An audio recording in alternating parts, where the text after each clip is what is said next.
Hello and welcome to the Coacher Show here on SportsNetUSA.net. My name is Ryan Osborne. We'll be joined by Richie Malgoza in just a couple moments.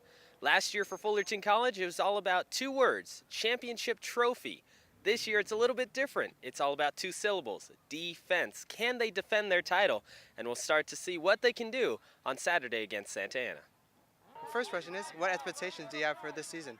You always have high expectations. That's, I think, our goal of this team. We always expect to be able to compete and win a state championship. I mean, are we ready to do it right now? No, we're an awful young team. We're probably going to be starting, 18 to 20 new kids on the offense and defense combined. And so we got our work cut out for us, but our coaches are working hard and the players are working hard, and we'll be able to get there. All right, good. So the key to the county game is on Saturday, and what you just said. So I assume you're going to use more than one player for each position. Try everyone out. No doubt. I mean, we're going to be going too deep, pretty. We have a lot of kids that we need to see play in a football game. We didn't get our scrimmage this year, so we're a little bit behind. But we got to see our ones, twos, and potentially threes all playing in the football game. So they're going to get some opportunities. All right, perfect. So have you had a chance to look over your schedule for this season? I look each week. I'm not that concerned about it. I'm going to look each week. I'm going to see what we need to do against Santa Ana to win, and then we play whoever next. We'll figure out that on Saturday after Santa Ana. All right, perfect. Week to week, I like it. So do you think there's any teams that could concern you maybe in the later parts of the season? Obviously the big programs, Mount Sac's always a big game, and Saddleback's always a big game. Those are two big ones I know because Mount Sac's a preseason game. They're still one of the best teams in the state year in, year out. And Saddleback, normally, it's been us or them who's won our conference for the last 8 years, so normally that's always a big game. All right, perfect. I would assume your rival you've had for a couple years will be the biggest game of the year. So moving on, is there any players you have really high hopes for going into the season that maybe will show you something you didn't expect? I'm not going to say until we get going, but yeah, I have big expectations, but I don't even want to talk about it because they're too young. They just need to play football, and I'll worry about that later. So thanks again for joining me. All right. And I'll see you later on in the season. Okay. Thank you. Ryan Crooks, Tom Deep, Coach Robinson, they're out here. This is not a happy defensive group. Last year, you kind of saw the defense take over in spring ball and in the fall ball before the season started. This year, you're starting to see the coaches have a little bit more frustration set in. Well, and the thing is, when you talk about frustration, Corey Nalen and I were here for a lot of D1 throwbacks through our years. We've been here and seen very talented players come in and necessarily don't mesh with the coaching staff or don't mesh with a coaching attitude, and therefore it translates to the field. And being an educator, which all these coaches are, it gets extremely frustrating when you look at it, and I think that's what we're seeing already. We even gotten to the key to the county game, and we see frustration on the practice field for the Hornets. You talk about the key to the county game. Fullerton College has beat Santa Ana the last 10 years in a row and 15 out of 16. It's a tough way to start the season. Well, it's going to be tough for Santa Ana, and the thing that makes it very interesting, too, when you take on Santa Ana and the key to the county game, if there's a hiccup against Santa Ana, which is a lower division team who had a good season last year, let's not get it wrong. Hey, 5-1 when it came down to conference time, they weren't too bad.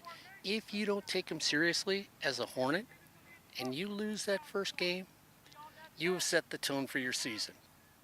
And I will be the first one to say if they lose the key to the county game, it will be a dismal season, to say the least. I already told you off the record last year, my grandson predicted the state national championship.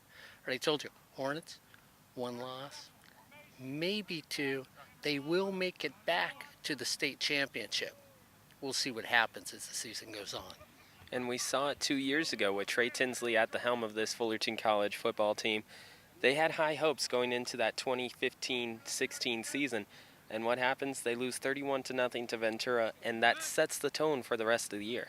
Yeah, and really that's what you look at, because if you go back to the 2013 season where we all thought they were going to win a national championship, they won games they weren't supposed to win. They didn't lose games that they should have lost. That propelled them to a perfect season until they got to the state championship in Butte, a game that Corey Nalen and I still think they should have won that game. So I really think what we're seeing on the practice field right now, if you're a Hornet fan, Does it make you a little uncomfortable? Well, you talked to a couple coaches off the record. I'm going to ask you and let you sum it up. Does it make you uncomfortable being here with the Hornets this year? Have you seen this in your short life span with a Hornet team and you being on the sidelines? Well, I think we have seen it, and once again, you go back to that 2015 season where Fullerton College was just one win over 500, and they end up losing to Chaffey in the National Bowl. That's the year that we saw frustration, and it's something that you're not really expecting coming off a national championship win. So I guess we'll just see on Saturday whether it's just championship hangover or if we're underestimating this team. Start at 12 noon. The season starts. The defending national championship at 12 noon here on SportsNetUSA.net. I think you got a coach that might do an interview. So right now we're being joined by Phil Austin, defensive backs coach here at Fullerton College, and Richie Malgoza, host of the Coaches Show. Coach, looking at this season, what are the prospects? Well, we got a brand new group, especially in the secondary. We got 4 Division I DBs, and we had 3 Division I linebackers that we need to replace. So it's tough. We're moving along a little bit slower than we were last year. At this point, we had a lot more packages in, a lot more plays in. So we really got to kind of narrow it down and get these guys focused on just reading their keys, doing their assignment, and playing our style of football.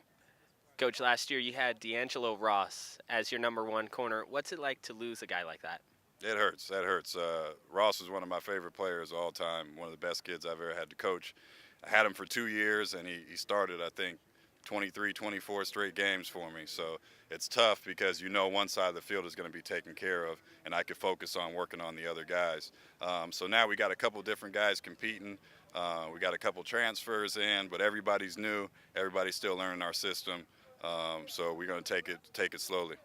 Going back to last year, your guys have really heated up at the end, especially Taj Jones with the 2 picks in the national championship game. What was it like to see the guys that you mentored do that on the field? Oh, it feels awesome, working with guys and seeing them come up. I mean, Taj didn't even play the first 4 or 5 games for us. He kept working. We had a lot of stuff he needed to work on. He got it handled, and when he came in, he was effective. The other guys, Ross and Burris and Taylor, I had those guys for 2 years. So it almost made me emotional seeing them, get to that point and win that championship because they really earned it. They were here with me all spring. They never missed a day. So once we started fall camp, we were just already rolling. So it was good to see that they ended up peaking towards the end. A lot of the stuff that we teach is hard. It's a lot of stuff that you learn at Division I level. So it was awesome to see them finally be able to implement it and actually really take over the group where I could just step back and kind of let them handle it. When you have a brand new group, how do you try to season them before the season starts? You can't. They just learn under fire. So you try to play a lot of guys early and see, who just has that sense for the ball, who has that dog in them that just step up for game time. But at this point of the year, you really don't even know. So we got Santa Ana at first, so hopefully, our guys will come out ready to play, and we'll see what we got. When we talked to Coach Burns, he said you guys didn't have the opportunity to scrimmage. What does that do for your team? It hurts a little bit, but we did an inter-squad scrimmage where we actually split the team in half, and we had a regular game where we did one half with all the rules, the kicks, the punts. So that was good for me, especially from a special teams point of view, to be able to look at everyone and evaluate them on teams and just see who's paying attention on the sideline. Punt team's ready, they got to get ready to come out. Just all the little small details that you don't think about that you need to take care of for a football game. So we were able to take care of that. But I think we'll be all right. We're definitely not the same team as last year. You never want to compare yourself to the team last year, whether good or bad. So this team has to find their identity. Leaders have to emerge, and we'll see how it goes. When you talk about the scrimmage, how do you evaluate when you have such an enormous group of guys? It's crazy. I mean, we got 32 DBs right now. And usually a lot of guys will quit, but I told them at the beginning, look, if you guys hang in there and you go through the process, after 2 or 3 years, you're going to get a scholarship somewhere, whether that be Division II, NAIA, Division III, we're going to hunt around and find somewhere for you for what you did for us. So unfortunately, I don't have any guys that quit so far. We broke them up, and there was a scout team and a regular team, so you got a little long faces today, but we'll see what happens. Some guys usually they'll quit. You know, if they're in fifth group or something like that, they'll quit. But this is a resilient group, and they're fighting, still battling for spots. So you know, one, two, and third group are still all right there. So we'll see. Thank you, Coach. Once again, we have been with defensive backs coach Phil Austin. So we're here with Coach Tom Deep of Fullerton College football. Coach Deep, you come into camp, tons of people here. How do you oversee everybody? One of our main things is we got to try to figure out who's going to play for us and who we got to have to gray shirt, red shirt, and then we kind of focus on them on the last 2 weeks. The first 2 weeks, everybody gets a shot, and then as it gets closer to game time, we just weed them down, and we kind of put people that are going to go down to scout and gray shirt and stuff, and it leaves us with a manageable number after that. Coming off a national championship year, how do you as a coach turn the page? It's rough. I won't even lie to you. It is rough because we're used to our players playing at such a high level and have such knowledge of the way we do things here, and then we come in with a brand new group of people, and they're still they're still babies. We just don't know it yet. You know, they're struggling to figure out the way that we do things here at Fullerton, and to pick up the whole system and the speed of the game. So it's rough because like today in meetings today we showed them film from last year to try to pick them up and to figure out how fast they need to play and how they need to practice. Thank you, Coach. We look forward to seeing you against Santa Ana. Hey, no problem. Always a pleasure with you guys. So we're here with Gerald Hewlett Jr., running back for Fullerton College. Gerald, let's take it back to last year. National championship game. You guys are lined up at the 2 for a 2-point conversion. You throw the 2-point conversion, it's successful. What was that like for you? It was great because I knew I had a lot of faith in Jordan. We ran it a lot in practice, and it was just something fun to do because it's like a situation where you don't know if it's going to happen or not, and it was just so fast, so it just happened like real fast, and it was just great. It was great. End of the game, you see the clock run down. What's running through your mind? Everything running through my mind was just don't fumble the snap. Just make sure everyone's lined up, not offside, because I think we were at like the 5-yard line, like our own 5-yard line. So I was just telling everybody just like to make sure we don't fumble the ball, make sure we all like gather the quarterback so he can get the ball safely and we can just get out here with a victory. You win the ring, but now you have to translate it to the next season. How do you do that? I think it's all mental, to be honest, because we put in a lot of work over the offseason. So now it's just like the mental aspect. We got to come out and be mentally prepared and just focus hard because they're coming. A lot of teams going to gun after us this year because they think we won the national championship. Now we're going to just come out and lay down, but we're coming to compete again. And that's an interesting note. You're the national champions. How do you reply to a team who's going to be strictly coming after you for having that position? We got to come at them.